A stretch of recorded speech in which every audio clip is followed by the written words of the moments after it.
after we spend a good amount of time away from home? Milk and bread. Bread, yes. Bread is the most perishable food. We all know that bread doesn't keep long. And by the time you come home, it can be quite a science experiment. Well, when's the last time that you stopped to really look at the bread aisle in the grocery store?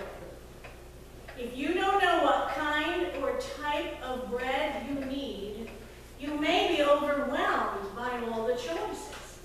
And if you don't find what you want in the bread aisle, no worries. Just head over to the bakery for something new and freshly made. On our shopping trips, we take for granted that the bread will be plentiful, fresh, and available. Of course, unless it's winter and there's a storm, and then you can be sure there's no bread or milk in the grocery store. Let's face it, generally we don't think too much about a shopping trip for bread. However, when there is no bread, there is suffering and famine. A simple loaf of bread made because there is fresh grain can mean the difference between life and death. And Jesus was speaking in terms of life and death when he said, I am the bread of life. We need Jesus. When we begin to understand the importance of bread for survival, both today and in the time of Jesus, we hear our Gospel John scripture this morning with fresh ears. Let's think for a moment how many significant events in the Bible revolve around the subject of bread. A most important event in the Old Testament was the Exodus trip from Egypt to the Promised Land. But what caused the Israelites to be in Egypt in the first place? It was bread. The wheat crop had failed due to drought, and they migrated to the land of the Pharaoh because there was a surplus there. It was bread, or the lack of it, that initiated that whole chain of events. Later, when the Jews were on their way to the Promised Land and they were facing starvation in the wilderness, God rained down a new type of bread from heaven called manna. Manna. And they may have gotten tired of it, but it sustained them. Now, when Jesus began his ministry, he went into the desert where he was tempted by Satan. And as the hot sun baked down upon him, he looked out at the round rocks. And it's recorded for us in Scripture that one of the temptations for him was to turn those rocks into bread.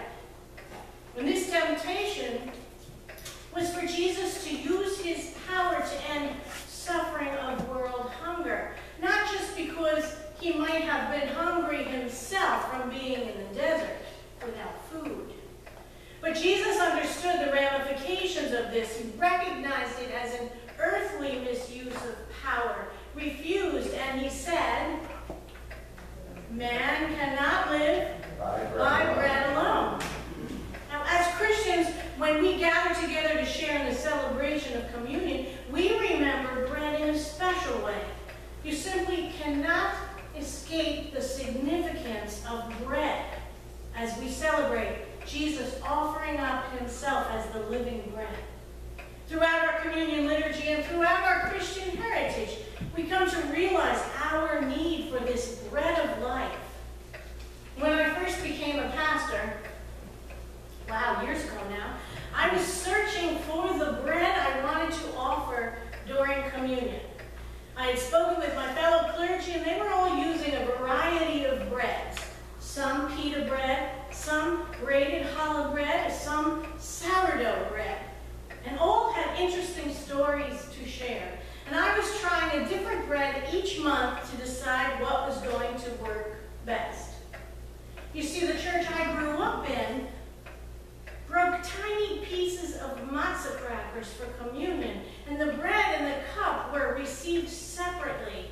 And in a megachurch, well, that worked, and it worked best for them. But now in the United Methodist Church, I was happy to have the opportunity to purchase various types of bread for communion. And last week, we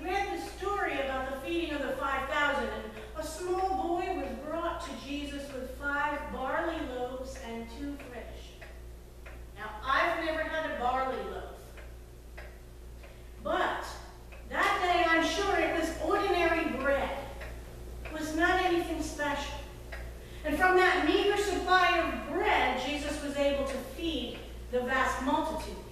Many people wanted to make Jesus king because, after all, we'll never be hungry again with a king that can feed 5,000 people with 5 loaves and 2 fish. But after this event, Jesus continues his teaching, and another issue arises. His feeding miracle has generated controversy. Can you imagine that? Impressed by the miracle, a group of scribes approach Jesus and they say, basically, if you're the Messiah, prove it. Now they point out that when the Hebrews were in the wilderness, Moses was able to bring bread from heaven. And since that time, there had been a strong belief that when the Messiah would come, he too would bring manna from heaven. In other words, the Jews were challenging Jesus to substantiate his claim as Messiah by raining bread from heaven, similar to what they experienced in their history. Now, some might immediately say, well, wasn't the feeding of 5,000 a miracle in itself? Well, yes, and they were impressed, but Jesus' critics argued that he only fed 5,000 when Moses fed a nation. Jesus, they said, you have fed these people one day, but Moses fed us 40 days. What you have done is multiply a few earthly loaves of bread and fish, but Moses made it appear from out of nowhere. Well, Jesus responds to these expectations by saying that they had misinterpreted the Moses event. First of all, he points out to them that the bread had not come from Moses, but from God.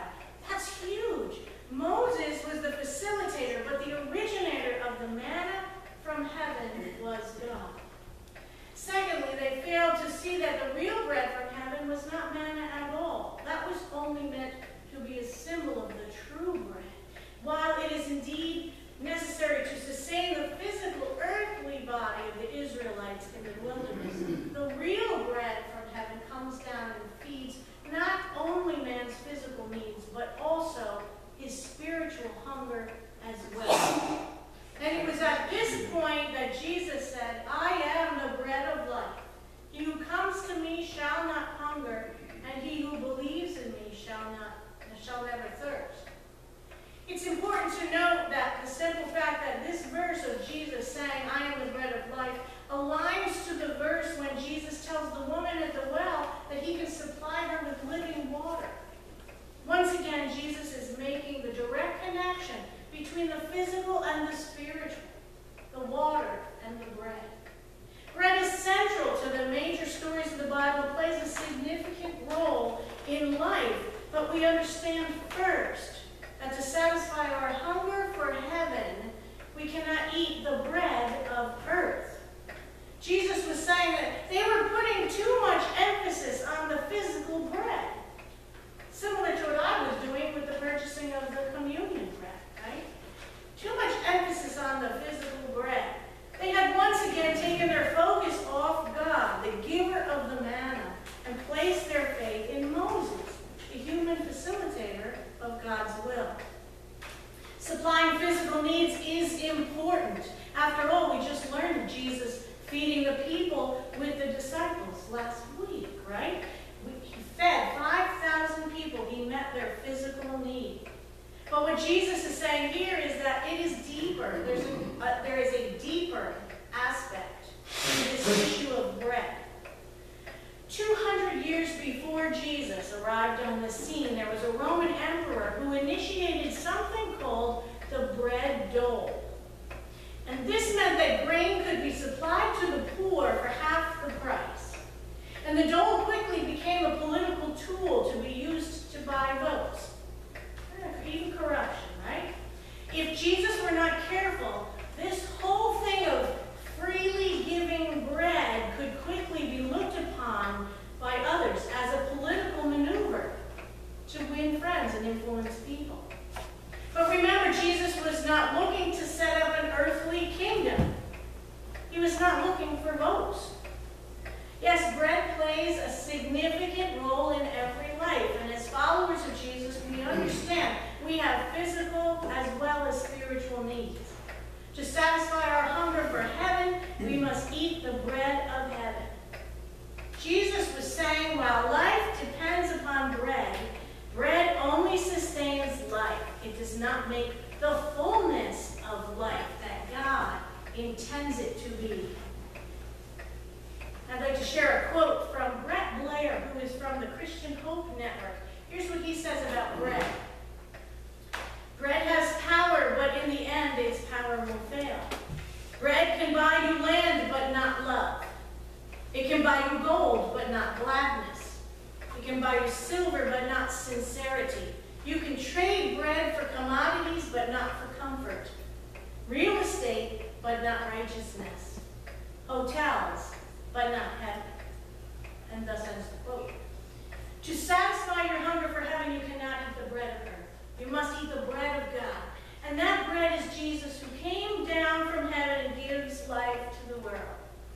Now, as bread nourishes us physically, and Jesus nourishes us spiritually, how do we get that spiritual nourishment? Well, reading the words of Scripture feed us spiritually. It strengthens and renews us as we spend time with God through the reading of God's Word. We need the bread of heaven every day. We need Jesus every day. Learning about Jesus feeds our spiritual soul.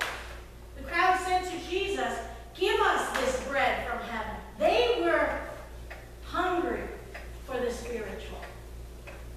Do what Moses did and we will be satisfied. But Jesus is saying, "I am the bread from heaven.